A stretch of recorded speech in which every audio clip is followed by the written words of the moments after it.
मुझे ये भगवत गीता के कोट को समझने में सालों लग गए। लेकिन जब मैं इसको ठीक से समझा इतने सालों के बाद, तो मेरे काम को लेकर जो आउटलुक था, दुनिया में नजरिया था, लाइफ को लेकर जो नजरिया था, वो कंप्लीटली बदल गया।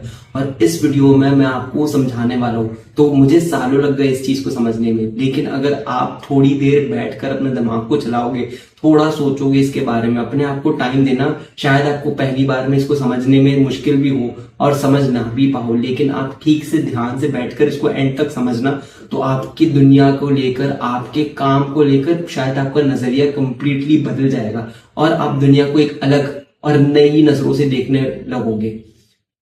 तो मैं स्टार्ट करने से पहले डिस्क्लेमर दे देना चाहता हूँ कि इसमें मैं कोई कमेंट्री नहीं पास कर रहा हूँ मोरालिटी या एथिक्स के ऊपर, या मैं कोई सही या गलत नहीं बोल रहा हूँ। मैं सिर्फ ये बोल रहा हूँ कि अपने काम में, अपनी जिंदगी के नजरिए में, एक एज ए फिलोसफी आप प्रैक्टिकलिटी के टर्म्स पे इसको कैसे यूज कर सकते हो ये कोट को। और मेरा ये कंप्लीटली एक पर्सनल ओपिनियन है and I am not an expert और अ रिलीजियस स्कॉलर। मैं इसको सिर्फ एक फिलोसफी के नजरिए से इंटरप्रेट कर रहा हूं आपके लिए, ताकि जो मुझे काम आया, जो मेरा नजरिया बदला, मैं वो ओपिनियन आपके साथ शेयर कर सकूं और शायद ये आपको अपनी डेली लाइफ और शायद ये आपको अपनी पर्सपेक्टिव को कंप्लीटली चेंज करने में हेल्प कर दे। इस कोट में दो स्टेट्स है जिसके बारे में गीता डिस्कस करती है, which is inaction in action and action in inaction. अब इन दोनों का मतलब क्या है, मैं एक एक करके आपको समझाने वाला हूं, मैं एग्जाम्पल देने वाला हूं जिससे आपके लिए समझने में आसानी हो जाए। तो सबसे पहले डिस्कस करते हैं इन एक्शन इन एक्शन। मतलब क्या है in action in action? This is a bit of a tongue twister. In action in action मतलब इसका सबसे अच्छा एग्जाम्पल है ये वीडियो बनाना। अगर आप बाहर की नजरों से देखो तो शायद ही आपको एक एफर्ट लगे, आपको लगे कि मुझे बहुत सारा सेटअप करना पड़ा, मुझे कैमरा के सामने आकर तैयार करना पड़ा कुछ बोलने के लिए, मैं क्या बोलूं, कैसे बोलूं। ये दुनिया की नजरों से काम हो सकता है, लेकिन मेरे लिए ये इनएक्शन है। क्यों इनएक्शन है? क्योंकि ये मुझे लगता है कि मेरे दिल के अंदर से ये मेरे बहुत एक फ्लो स्टेट में आ रहा है। ये मेरे लिए काम नहीं है, ये मेरे लिए एक फ्लो स्टेट है जो मैं इजीली कर पा रहा हूं। मुझे ऐसा कुछ रजिस्टर नहीं हो रहा कि मुझे कोई एफर्ट नहीं लग रहा। अगर एफर्ट है भी तो मुझे ऐसा नहीं लग रहा कि एक्सर्शन मुझे देना पड़ रहा है। मेरे लिए ये काइंड ऑफ ड्यूटी है, एक कार्मा है कि मतलब मैं ये सिर्फ काम करते जा रहा हूँ और मुझे कोई इससे कोई अटैचमेंट नहीं है। अटैचमेंट एज इन मुझे इससे इसका कोई फल या फ्रूट या मुझे इससे जो रिजल्ट या रिवॉर्ड मिल सकता है, मुझे ये रजिस्टर ही नहीं है मेरे माइंड में। मुझे ऐसा लगता है कि मैं ये सिर्फ करते चले जाऊं एक फ्लो स्टेट में। जैसे मुझे लगता है कि मेरा पेशा है, ये मेरी ड्यूटी है कि मैं अपने ओपिनियन को रखूं लोगों के सामने, मैं बात करूं, मैं लोगों को समझाऊं और मेरी समझाने की वजह से लोगों की मदद हो। तो ये मेरे लिए एक इनएक्शन इन एक्शन है। तो वैसे आपके लिए भी कोई क्रिएटिव काम हो सकता है, जैसे आप कोडिंग करते हो या आप एक 9 to 5 जॉब करते हो, प्रेफरेबली जिसमें आपको एक क्रिएटिव आउटपुट मिले, जिसमें लोगों के नजरिए से वो बहुत काम हो। बहुत ऐसा होता भी है, आप देखते हो कि there are lot of cases जहां पे आपके काम में बहुत लोग बोलेंगे तू इतना काम कैसे कर लेता, तू इतना काम इतने घंटे ये चीज कैसे कर लेता है। अगर कोई आपके जगह हो तो शायद वो ना भी कर पाए, वो स्ट्रगल भी करे, लेकिन आप बोलते हो कि मुझे तो ये काम लगता ही नहीं। क्यों काम नहीं लगता? क्योंकि आपके लिए वो क्रिएटिव आउटपुट है, आपके अंदर से आ रहा है, वो आपके हार्ट के अंदर से आ रहा है, तो आपको रजिस्टर ही नहीं हो रहा कि आप एफर्ट डाल रहे हो, लेकिन दुनिया के नजरिए से वो बहुत ज्यादा काम है एंड वो शायद कोई और कर भी ना पाए। तो एक बहुत पर्सनल चीज है जो अंदर से आपके दिल से आ रही है, तो it is sort of Karma कि आप बस एक फ्लो स्टेट में किए जा रहे हो और आपको फर्क नहीं पड़ता। कल आपको कोई आकर रोके, कल कोई आपको आकर बोले कि ये मत कर, तो आप नहीं कर, ये वो एक्शन ही नहीं ले पाओगे, आपको करते जाना ही पड़ेगा क्योंकि वो आपकी ड्यूटी है। आप कोई ना कोई फॉर्म में उसको करोगे ही, वो आपका क्रिएटिव आउटपुट है। उससे आपको जीने का एक पर्पस मिलता है, उससे आपको एक जीने का नजरिया मिलता है। तो आप करते जाओगे एंड कोई ना कोई तरीके से वो आपके अंदर से बाहर आकर ही रहेगा। So that is inaction in action. इसका एक और एग्जांपल दे सकते हैं कि जो ग्रेट्स है, जो बहुत कोई एक चीज में एक्सेल करते हैं या ज्यादा सक्सेसफुल होते हैं, आप जाके कभी उनके इंटरव्यू देख लो, आप कभी जाके उनके ग्रेट मोमेंट्स के बारे में उनसे पूछ लो।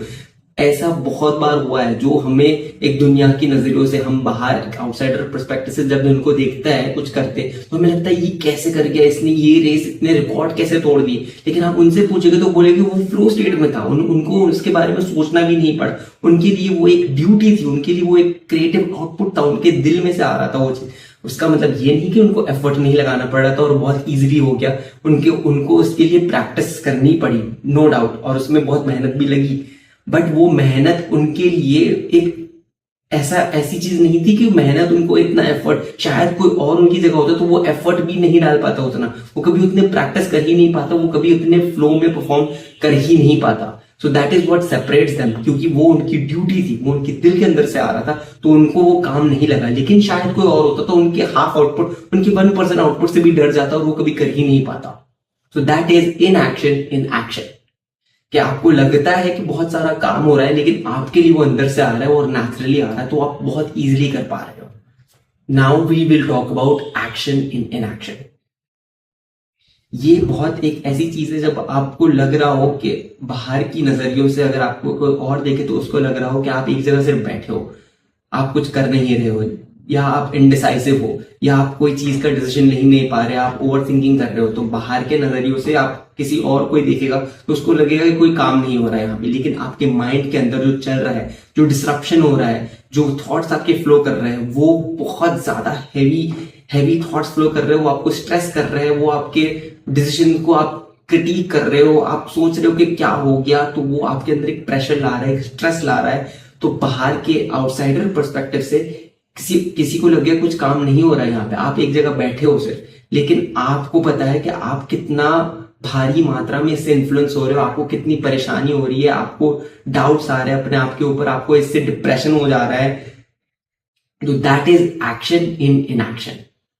अब इसका एक पॉजिटिव वे भी है देखने का कि मेडिटेशन, जब आप कोई चीज को बैठकर चैन से एक स्टिल वे में आप जैसे मेडिटेट करो, तब आप दुनिया की नजरों में कुछ नहीं कर रहे हो, आप सिर्फ बैठे हो, लेकिन आपके माइंड में जो चल रहा है, आपके माइंड में जो वो सुकून आ रहा है, जो काम आ रहा है, जो काम एज इन द इंग्लिश काम, CALM, जो कामनेस आपके अंदर आ रही है, वो दुनिया बाहर वाली नहीं दे सकती, लेकिन सिर्फ आप फील कर सकते हो।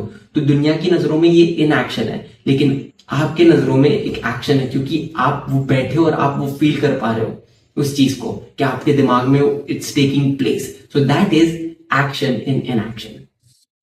सो आई होप मेरी ये वीडियो से आपको कुछ ना कुछ टू सम एक्सटेंट कुछ समझ आया हो, और अगर ना भी आया हो तो आप इसके बारे में और सोचना, इसके बारे में मे बी एक नोटबुक लेकर इन दोनों टर्म्स को, action in action and in action, ये दोनों टर्म्स को लिखो और इसको समझने की कोशिश करो, अपने आप पर अप्लाई करने की कोशिश करो कि आपके लिए कौन सी ऐसी चीज है जिसमें आप एफर्ट डाल रहे होते हो, तो आपको लगता नहीं है कि कोई एफर्ट है, लेकिन बाहर वालों को बहुत टफ लगता है कि बहुत सारा काम है, आपके अंदर से वो फ्लो होता है, लेकिन दूसरों के लिए बहुत शायद मुश्किल हो। Maybe that is something that you are meant to do, maybe that is something that you are destined to do, और maybe that is something that will completely change the effort और how you look at your work. आप शायद ज्यादा respect करने लग जाओ उस चीज की, और आप शायद आपका नजरिया वर्क को लेकर कंप्लीटली बदल जाए। And now will come about action in action. आप अपने आप को ऐसे एग्जाम्पल दो या ऐसी चीजों के बारे में सोचो जब आप कोई चीज को लेकर इतना इंडिसाइसिव होते हो, जब आपको बहुत ओवर थिंक करना पड़ता है, जब आपके माइंड पे इतने सारे थॉट्स आते हो, वो आपको कंप्लीटली डिस्टर्ब कर देते हैं, और इतना डिस्टर्ब कर सकते हैं कि आप क्रिएटिव आउटपुट ही ना ला पाओ नेक्स्ट दिन से।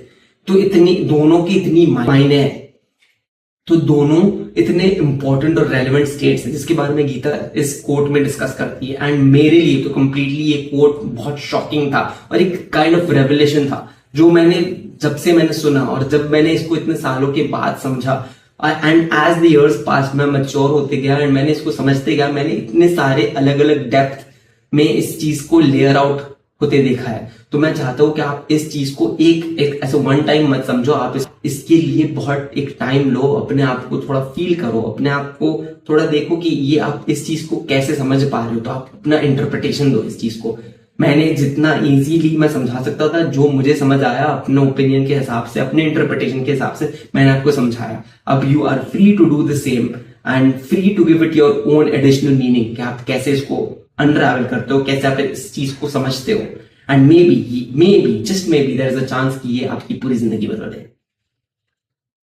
तो अगर आपको ये बहुत गहरा और आपको लगा कि इस चीज में बहुत कुछ सच्चाई, या आपने इस चीज को फील कर पाया कि आपको लगा कि हाँ मैंने इस चीज के बारे में पहले सोचा है या मैंने इस चीज के बारे में ऑब्जर्व किया, तो मैं चाहता हूं कि आप मेरे चैनल को सब्सक्राइब करो और लाइक करो ये वीडियो को, क्योंकि मैं ऐसा ही कंटेंट हर रोज डालता हूं एंड ये मेरे लिए एक इनएक्शन इन एक्शन है। तो अगर आप मेरे इनएक्शन इन एक्शन को सपोर्ट करना चाहते हो तो लाइक करो और सब्सक्राइब करो। I will see you in the next one.